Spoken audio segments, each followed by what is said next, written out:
We have a great conversation with an amazing panel today, all about how to launch parking programs. I'm just so happy for this conversation. I'm so proud that we were able to pull together such a brain trust of people who've been doing important work around developing parking programs all across the country in a wide diversity of communities, in large communities, small communities, with city intervention, city funding, without city funding, who've taken them from small programs and expanded them across an entire region, to those who operate just a single program for a decade, and have been wildly successful in that work and well publicized. So this is I'm really happy that they have a chance to share with you all. I hope that you learn something from this and take something from this that can help you in your own community. Please do write down any kind of questions you might have. We will have a Q&A at the end, hopefully, if we have enough time. So make sure to jot down any questions for our panelists. But otherwise, I think we'll jump right in. So once again, thank you everybody for joining. I am the moderator for today's conversation. My name is Dr. Graham Pruss. I'm the director of the National Vehicle Residency Collective. And I'm an anthropologist, qualitative and quantitative researcher who has worked with people living in vehicles for the past 15 years. Also, I haven't mentioned this, I don't think, during the summit, but my day job is I'm also the strategic advisor on homelessness for the city of San Jose. And we do a lot of work around developing parking programs in San Jose and in other communities. And so I know how important these conversations are, and people learning about how parking programs operate, how to launch them, how to get off the ground. And that there's a lot of complexities with that, but there's going to be some amazing conversations, amazing information that I know you're all going to learn about today. So let's jump right into it. I want to introduce our great panelists. Again, thank you for joining us today.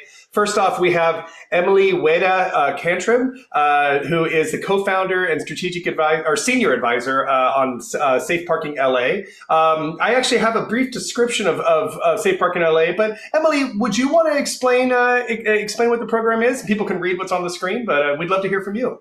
Sure, great, thanks. Hi everyone, happy to be here. Thanks to Graham and all the folks making the summit happen today.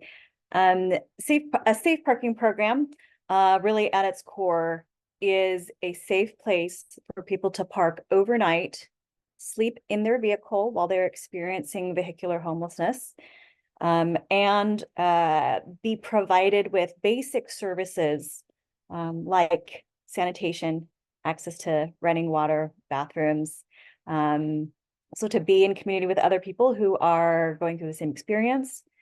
Safety in safe parking terms means that the parking lot is exactly for that purpose, for those hours, typically overnight, that there is someone, a staff member, monitor, or security guard who is there to make sure that no one bothers anyone in their vehicle overnight, so people can sleep safely, get up in the morning. They typically leave the parking program and go on about their day, whether that means they go to school, work, appointments, any of the things that they might regularly do when they leave their home. The way we run safe parking programs at Safe Parking LA is within the continuum of care and homeless services in Los Angeles. That's an important distinction from how other parking programs or safe parking programs might work. And I'm happy to be here today to talk more about it.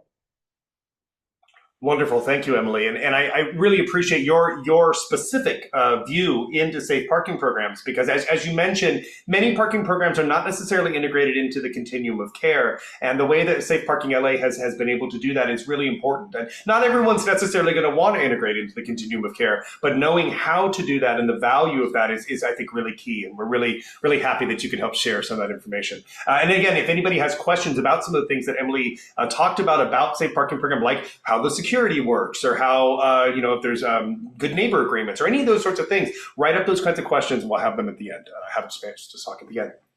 Thank you, Emily.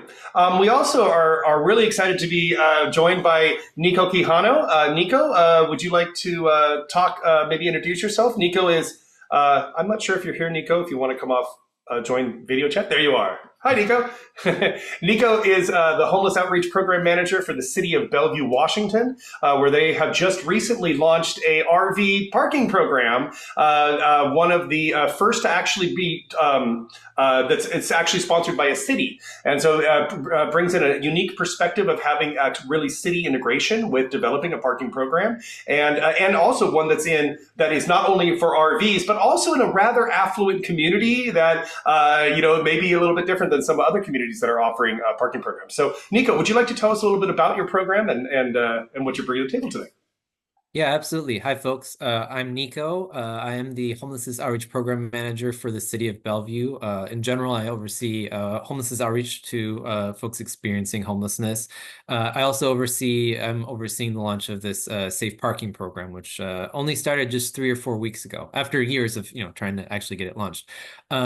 For those of you that may not be aware, the city of Bellevue is this sort of like techie affluent city just immediately east of Seattle. A little additional context that's helpful to understand is that the city of Bellevue does have like fairly intensive rules that affect folks experiencing homelessness. So there's like encampment restrictions, pretty intensive parking rules around not being able to park in a particular city block for more than 24 hours at a time. But the city has funded a safe parking program. It's my role to oversee the launch of that program. We do contract with a third-party operator that runs the program. It's on city-owned property, and in addition to a fenced and securely monitored lot, there is indoor facilities, including a bathroom, kitchen, laundry facilities, and other services for folks who are living in their vehicle. Glad to be here today, and thanks for coming in. Absolutely, and thank you, Nico, for joining us. We can't wait to learn more about your program. And the fact that it is sponsored by the city is so unique, and I think that also, as you mentioned, the partnership that you have with the operator is also a bit of a unique model. Not all parking programs do that, and I think that's a great thing to talk about. I hope you'll talk more about how that works and how you were able to develop that, and how that might be a solution for others as well. We are also joined by Linda Barringer, who is with the Colorado Safe Parking Initiative. In full disclosure, I sit on the board of the Colorado Safe Parking Initiative, so I want to be totally transparent there. We're very excited for Linda to join us and talk a little bit about the work that they do there and about her work with the organization. Linda, would you like to share? Sure. Hi, everybody. I'm glad to be here, excited about the possibilities that this summit may bring about and the important conversations that are being had. But as Graham said, I'm with the Colorado Safe Parking Initiative. We operate 13 safe lots in the Denver metro area, and the Denver metro area is made up of 7 different counties. So as Nico mentioned, the different laws and rules that govern different geographic areas, that is one of our challenges, that each county or city where we're located might have a different rule around sleeping in your vehicle. So that's been one of our challenges, to navigate those different rules. But we operate 13 lots. 11 of them are in church parking lots. So the beauty, I think, of the safe parking program is utilizing existing resources. And that would be the parking lots of churches and also volunteers from the churches, also another existing resource. We started during COVID, and it was a match made in heaven, so to speak, because people wanted to volunteer, but they didn't want to be in close contact with anyone because it was COVID. And so providing safe parking places overnight was a means that they could volunteer and serve their community. So that worked out really well to start during the COVID time. But we have a interesting model that I'm really proud of, is that we pay someone who is living in the safe parking lot to be the security overnight. And so it's been able to provide them with employment and works wonderfully. They understand the community and the culture of people utilizing the safe parking lot, and those that might try to use the safe lot that are not authorized to be there. We permit people to be in the safe lot. So it works really well to utilize one of our parkers, so to speak, to be the security. We have some lots that serve RVs, some that serve cars. We're located in suburban areas and urban areas, and there's definitely different feeling to the lots depending on where they are. But it's been a wonderful service to provide to people who are living in their vehicles. And like Emily said, our main mission is to provide safety overnight and access to sanitation. So those are our primary focus, but we do offer some other things depending on the location, but that is the primary function. So I'm glad to be here and love hearing about other safe parking programs and best practices and new ideas. So thank you. Thank you for joining us, Linda. And I'm really excited as well for you to share a bit about the interjurisdictional complications that you all do. As Emily mentioned, like the safe parking program is very large. LA Safe Parking or Safe Parking LA is a very widespread program across the region of LA. But that being said, may not be dealing with these 7 different counties that the Colorado Safe Parking Initiative is, and the complexities of that. And I think that this is going to be a very generative conversation in thinking through how do we potentially, if somebody wants to, move from working with a program that's within a city, within a county, to being multi-county and multi-jurisdictional that really applies across an entire state like Denver does, or at least across an entire metro area. So this is great. And thank you again, Linda, for joining our conversation. And of course, last but definitely not least is my dear friend Karina O'Malley, who has been operating the lake, has been part of the lake. I think you operate with many other people, I would say probably, Karina, the Lake Washington United Methodist Church Safe Parking Program, which has been operating, I think, for over 10 years now. Is that correct? I think you just celebrated a 10-year anniversary. We did, but we actually opened in 2011. So, oh, wow. So yeah. 13 years. Yeah. Wow, that's amazing. Well, please tell us more about the program and what you'd like to talk about with us today. Yeah, thank you so much. I'm Karina O'Malley, she, her pronouns, in Kirkland, Washington, just actually north of where Nico's lot is. And we are a small church that just saw an empty parking lot and thought that we could do some good with it. And what I really like about my program is that over the years, it has really changed, evolved, and grown based on what the folks who stay with us and the folks who have chosen not to stay with us have told us what would make it better. So we're a pretty flexible model. We've actually changed from just overnight to 24/7. We have adjusted our demographics over the years, but also encouraged other local faith communities to open their own lots so we could serve folks in different locations as in a partnership. So there's 4 of us little churches who now have programs and serve different demographics, so everybody has a spot.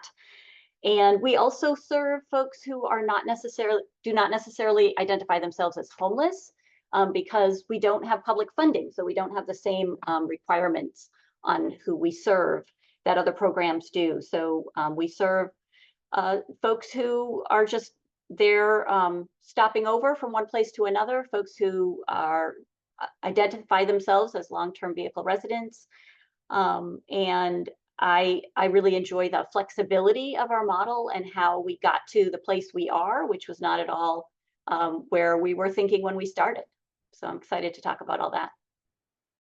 Wonderful, wonderful. And for those who attended our plenary yesterday morning, Rukmini Kalamaki talked about visiting oh boy, I'm blanking the name of the Crystal, I think was her name, of the woman who was staying in the safe parking program. And that was in Karina O'Malley's, the Lake Washington United Methodist Church safe parking program, which was then prominently featured in that New York Times article. And briefly, Karina, could you talk a bit, you mentioned about the different demographics. Can you first off say maybe when you transitioned to 24/7, and then maybe talk about the other demographics that are served by your partner programs in your community? And how you sort of divvy up those demographics in a sense. Absolutely. When we started in 2011, we envisioned a very small program. It was going to be a 6-month pilot. You know how that goes. But we were aware of other places in our area where folks who lived in their vehicles parked. And what we had heard anecdotally is that some of those places, because there wasn't oversight or a particular program along with it, that women and people with kids maybe didn't feel as safe or comfortable in those environments. So when we opened, we decided to serve that demographic that wasn't being served other places, women or anybody with a child in the car. And we defined family very broadly so that all those kids would have a safe place. But of course that things shifted and those spots were not available to men or women couples that didn't have kids. And so that is what some of our partner churches serve now. There's one town over, there's a program that serves all adults, men or women, doesn't matter, but no kids. And then another program that serves specifically men or women couples without kids, to be sort of a mirror of our program and make sure that everybody has a spot. That's great. Thank you so much for that context. And again, this is the model of having a faith-based space there's another session, actually, I think in the next session, that's about how to operate faith-based programs. But this is a really important piece of this larger conversation, because not everybody has the ability to work with a city like the city of Bellevue, or to work in the continuum of care like in LA. And sometimes there, as somebody mentioned in the introduction, how do we work around some of these challenges when city councils don't want to get behind these programs? One way is actually to work with faith-based partners, because particularly in places like Washington State and other places, there may be less regulations, or it may be easier to start up a parking program in a faith-based church, synagogue, temple lot, rather than necessarily trying to work through the whole bureaucracy of developing it within the city, because there may be pushback and challenges around that. Absolutely. I'm sure they're going to talk about that in that session, but there is a federal law that actually protects all faith organizations in the United States to be able to do their mission, which is serving the poor. If you read most of our books, that's front and center. That's right. Absolutely. Well, let's jump right into the questions. Thank you, Karina, for filling us in. Thank you, Linda and Nico, for joining, and Emily. This is great. I'm so excited to jump into our questions. We have a couple questions that we've all discussed, and we'll work through. I'll ask the questions of you. Please raise your hand if you'd like to directly answer it. And then also, again, audience, we do have a chat moderator. If you have any questions or any responses or any thoughts, please send them to the chat moderator, who should be posting their name and their information in the chat if they haven't already done so. And then we'll hopefully have some Q&A time at the end as well to answer your questions. So first off, our first question is, what do you see as the primary goals of a successful safe parking program, and how do these goals guide your daily operations and decision making? Nico, would you like to start? Yeah, I think this is a place where I'm really able to helpfully weigh in, because this is something that we had to think about as we were launching this program, which has only started roughly a month ago. And I think the unique perspective of being funded by the city kind of influences what some of our goals are. So to that end, this is a funded program, which means that the City of Bellevue Council voted for this and approved it. And so there are a lot of the sort of concerns that come with receiving funding, or like sort of having some level of political investment in the program launching. That means that the people funding it, the politicians that are deciding that it is okay for us to run this program, are concerned about some of the things that you would expect, like there being safety on the site, right? There not being sort of major incidents or like big things that occur that demonstrate to the public that this was a bad investment or something that was dangerous, or something that should not have been funded. What that meant for us is that we did a lot of funding security initiatives, making sure that our sort of security plan was airtight, having funding on site to make sure that there are actual security guards, or that there are cameras, or that the site is fenced, or that we have a comprehensive plan, working with the local police department to make sure that there's a sort of investment and mutual understanding there, having on-site staffing for most of the time that the program runs. Beyond that, again, because this is a sort of government-funded program, there's this sort of question of what are the outcomes going to be? How can we make sure that we're like actually successfully running this program? As someone who comes from nonprofit, I worry a lot about this sort of transactional nature of like government expecting outcomes to be sort of one of the primary measures of a program's success, but just living in the reality of this being a sort of a new program that was launched, we did have to think about how do we sort of measure outcomes. And so there had to be a lot of talk around measuring success. This was a program that was funded as a response to homelessness, and recognizing that many folks who are living in vehicles do not view themselves as homeless, frankly, are not homeless, view that as part of just their chosen lifestyle. in the context of this program, that was the expectations, that this was a response to homelessness. And so there were a lot of questions around outcomes related to helping people to obtain housing and other markers of stability. And so we had to build out a whole system for how to ensure that we were providing that pathway for folks who enroll in and participate in the program. And finally, again, in the context of this being a city government funded program, there's a question of fluidity. How will this work in the context of other things that the city does? If we have someone parked on the side of the road and we're not allowed to have them there, can we count on your program to be able to help us to like give that person an alternative to where they'll be? If someone from law enforcement or someone working within some other part of city government that's seeking assistance or tries to provide assistance to people runs into someone, how can they comprehensively work with our program to make sure that we're able to meet the need of that person that they're encountering? And so there's a lot of working really closely with other city staff to make sure that we were able to account for programming. And we do have a sort of philosophy of dropping everything if law enforcement, and that's maybe exaggerative, but making sure that we're being extremely responsive if an embedded social worker or someone from law enforcement or someone from mental health crisis response team seeks out assistance. And so we've built a lot of our programming around being able to be fluid within the context of other city government. Thank you, Nico. That is a great response, and I really appreciate you focusing in on the specific needs of being a city-funded program, because you're right, it definitely shapes what your outcomes have to be, and I think it's very important. I also appreciate you sort of pushing back on the idea that maybe that moving people into housing may not be the best outcome to monitor, though that is what funders are going to be looking for. And that's a challenge that often has to be sort of navigated. And I'd love to hear, I want to turn the question over to Karina and Linda, but also maybe think about like, what are the differences in the ways that you look at outcomes? Do you see your outcomes in a different light? And what sort of outcomes are you looking at monitoring? Linda, why don't you go first, and then Karina?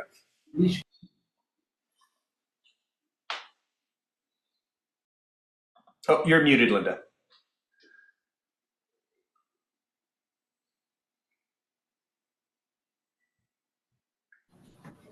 Okay, sorry. So as Nico said, you have different partners that you have to answer to, and around decision making, and that would be, for us, it would be the churches and their volunteers where these safe lots are located, and our funders and the communities that they're in. But what strikes me really importantly is we did a study with the University of Denver, did a study with our safe parkers and asked them what was valuable about the program and what was very important to them and what was helpful. And in every case, they said the safety and the sanitation was number one to them. That was the most important thing to them. And while different program amenities like access to showers or meal service or case management, even, while not to say they're not important and valuable, as Graham was saying, in terms of the outcomes, that's not everyone's goal was to have case management and have those things. So keeping that first and foremost in our decision making, I think, is what the Parkers said to us. What we're looking for is safety and sanitation, and so which definitely sometimes rubs us up against some of our funders who want to require that everybody do this or that, and so we've tried to stay true to that and not requiring people engage in case management or engage in any other extra, I'll call extra services. That's a personal choice and based on their personal goals. So I don't know, that struck me right away when this question was asked about what guides our daily decision making. Thank you, Linda. I appreciate that great response. And I think that it also pushes us to think about that maybe one of that outcomes, I think that you as you just identified, Linda, is may not just be about, I mean, there is a valuable outcome to say how many people are moving into housing. Absolutely. And I understand the need for that from a funding perspective. But maybe another outcome that should be looked at is how are we providing a safe place for people to exist that's off the street? And that maybe that alone should be an outcome that should be recognized and respected. Karina, you had your hand up. Would you like to go next? I noticed Emily raised her hand too. So Karina and then Emily, please. Yeah, I think you can assume that all of us want to answer all these questions. My primary goal is to meet needs of folks who are not getting their needs met. And what's interesting is that there's a hierarchy of need. And usually when people first come to us, the need is of safe place to sleep. They're often very sleep deprived because they've been parking in places that didn't feel safe, or had folks knocking on the window in the middle of the night and not being able to get that 8 hours of sleep to really be able to function well. After that sleep need is met, then the next one is a place to go to the bathroom. And, maybe after that, they'll think about, oh, I'd really like a shower too. But for me, it's building on that. How many basic needs can we meet for folks who aren't feeling that those needs are being met? And then safety and stability, a place to feel belonging, community, and connection. And at that point, at that level of need, then we can actually look at those needs for everyone. The neighbors, the congregation members, the other folks in the community who honestly feel overwhelmed with the issue of homelessness here in King County in Washington. Seattle is, nothing to LA, but Seattle often makes people feel a little overwhelmed with homelessness. And this program allows folks to have a one-on-one connection and feel like they're making a difference in somebody's life. And that ability to connect and have community, and when folks in the program living in their cars tell me that, they made a friend, or they feel like they're coming home at night, that means that we're successful. And luckily, I don't have funders who are asking me, how many units I'm providing, or how many specific outcomes I'm getting. I also think that a really important focus for our program is serving folks who aren't served elsewhere.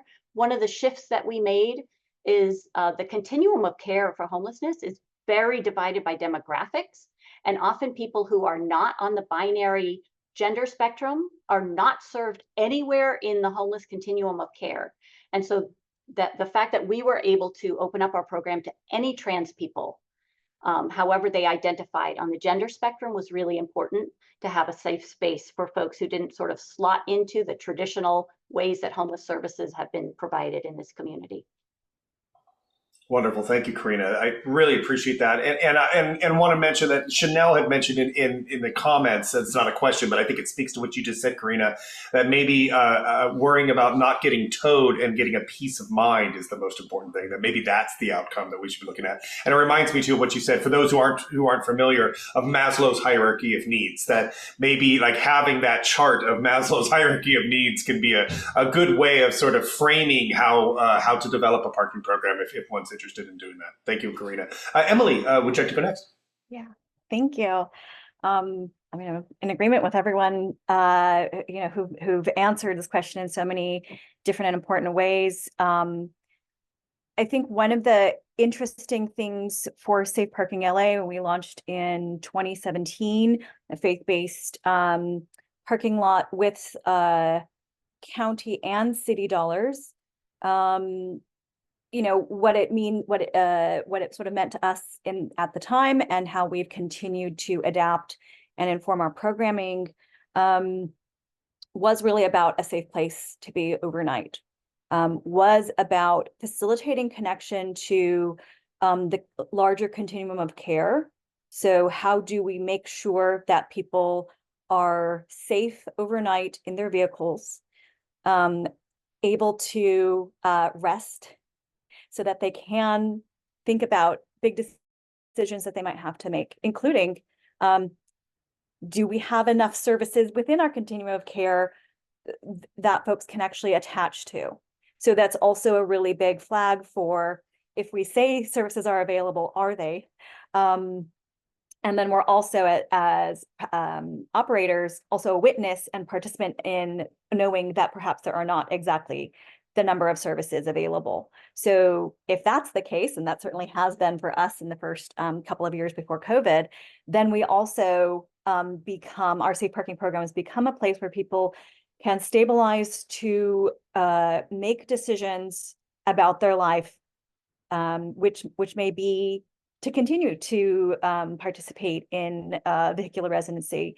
It would not be the best thing for them to stay in a safe parking program, which is really intended to connect to the continuum. But I think it's also the reality that we have lots of services that are not fully capacitated to be able to take on the need of the literally thousands of people across Los Angeles, the city and county, who are finding themselves in this situation. So about 70% of the folks who come into Safe Parking LA's programming do not qualify for any other additional services within the continuum of care. So that means we work with them. We allow our clients to tell us what they would like to do in their lives. The client autonomy is a number one foundational understanding for us. So that means folks make different decisions, right? So a lot of times it is to get into housing, the same kind of housing that I would get into here in Los Angeles, same kind that our case managers would get into, but it would be without additional support from the continuum of care.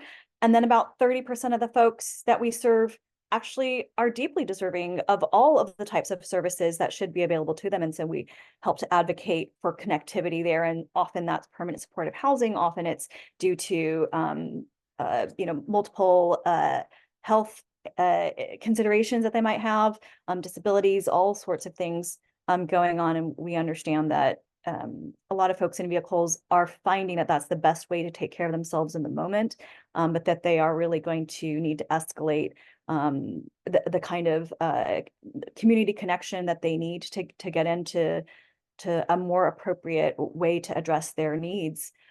So in some way, the way Safe Parking LA is operating is that it's a landing spot for folks who are in their vehicle and really trying to figure out what is next. And, echoing what others have said here, you do need to be able to rest and know that you can be safe overnight to be able to make decisions about your life. And I think that has really changed how we've looked and operated our programming. We don't look at success metrics, so to speak, in the same way. And we do think about who has successfully not been towed, right? How many tows can we prevent? How much support on your vehicle insurance and license and registration can we provide? Those are all preventative measures from people becoming, losing their vehicle and being on the street. And so those are much different ways to look at success.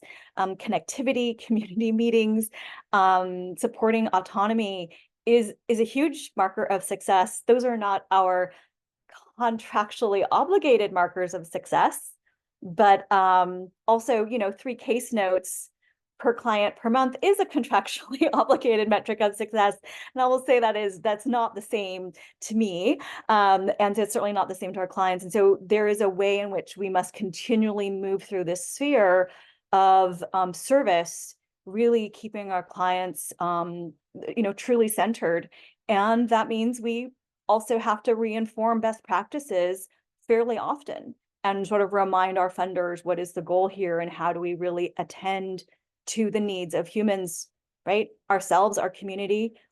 Karina kind of mentioned it. The community itself is not whole. We are not only trying to attend to the needs of vehicle dwellers because their needs are so much different than any of our other needs. These are all our collective needs that we're trying to attend to. And safe parking programs is a really beautiful and important way to build community around what we all really need to be alive and to thrive.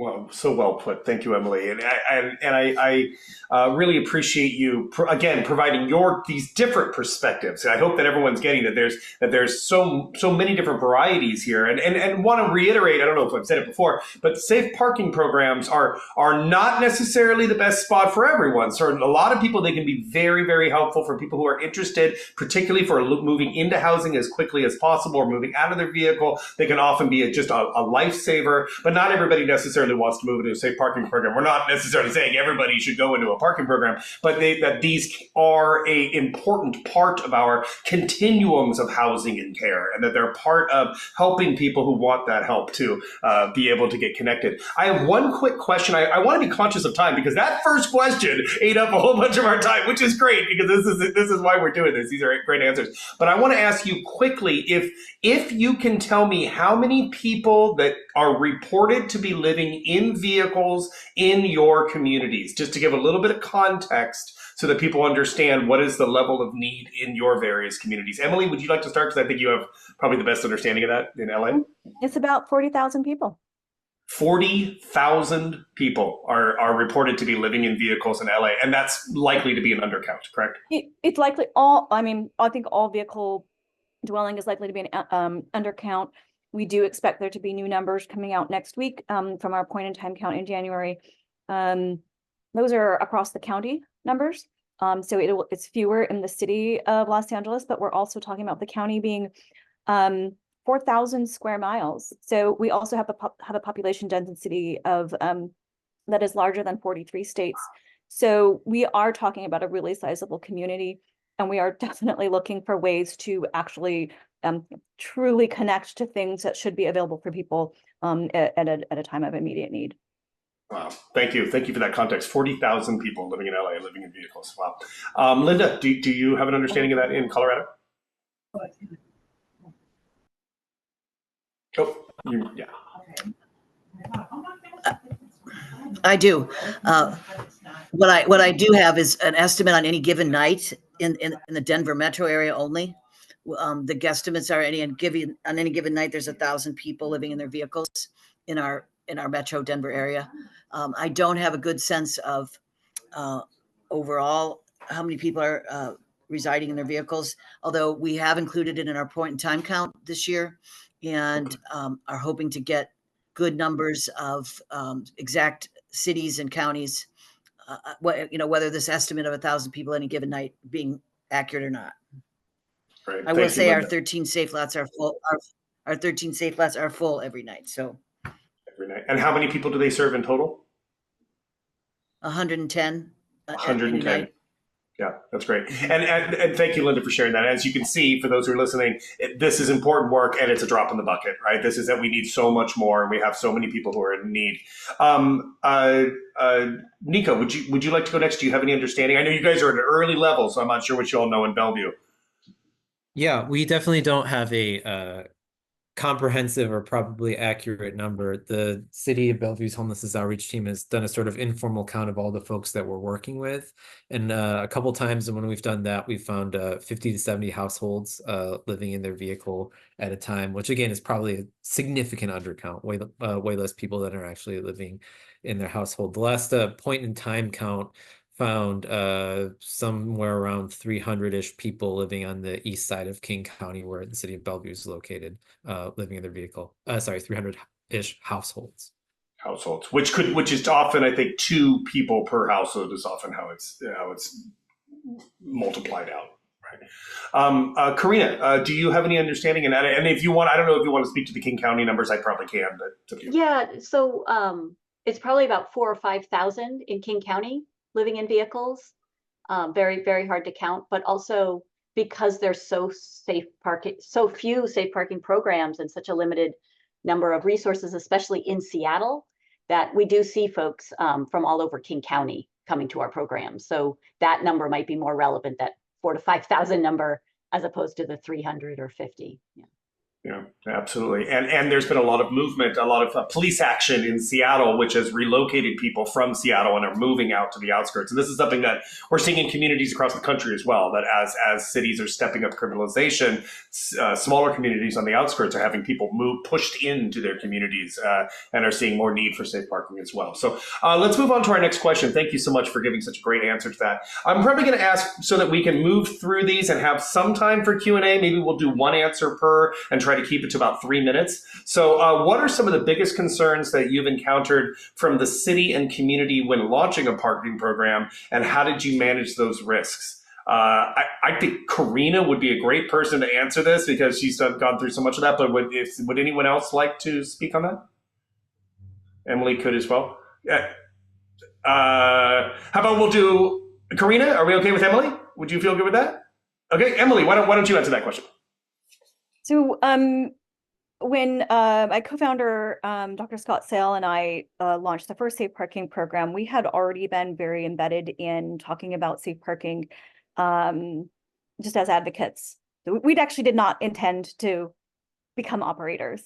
So we had been doing a little bit of a circuit talking about successes in other places, Seattle and Santa Barbara and some other really well-known programming. And so we had already started to do a lot of this general community work without actually thinking that we're going to open one ourselves. So having a really broad understanding of what safe parking is before you try to open one in a particular known location really benefited us. We went around, there are 99 neighborhood councils in the city of Los Angeles, and we went on a tour and got a lot of support for the general idea. And then that is what we took to the city and to the county who funded the first safe parking program that we operated.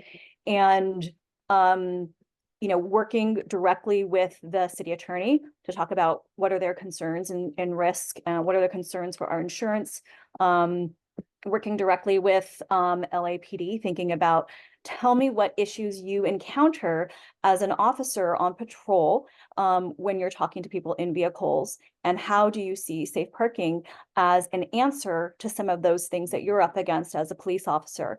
That became a really important way to build an understanding of what are the, this is that targeted universalism approach, right? Where you acknowledge that there is an issue for every member of your community around homelessness, and that it must be answered and attenuated differently for those different groups. So if we center the client, right, and we say, what do you need? Then we go around to other groups and say, what is it that you're most concerned about, and what do you need?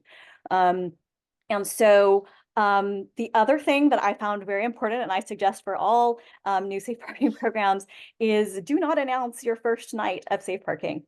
Do a lot of your community outreach, talk about that it's going to come and it's going to happen, and you're going to work out the right time for it.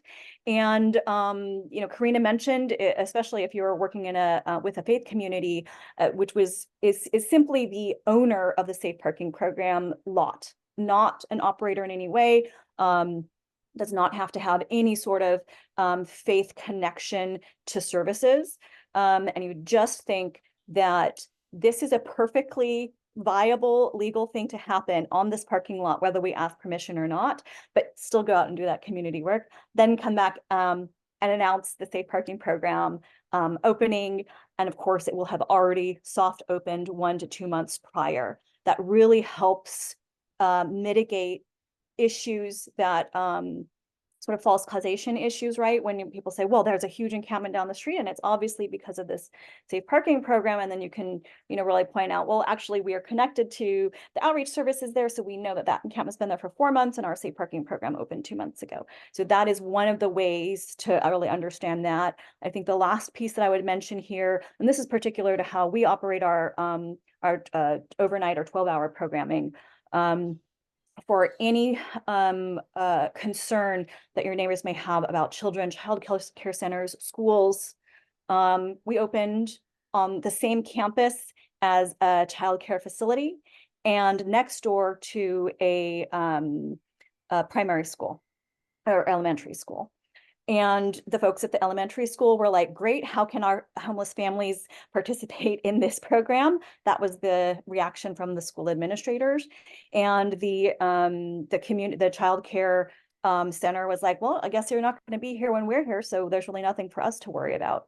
And it is really going through and talking to your community and really understanding what is it that you need and how can we be a partner in the concerns that you have. And so we had zero issues with the neighbors. We operated there for, I think, 3 years before we moved on to a larger parking lot. But that was one of the ways that we addressed community concerns.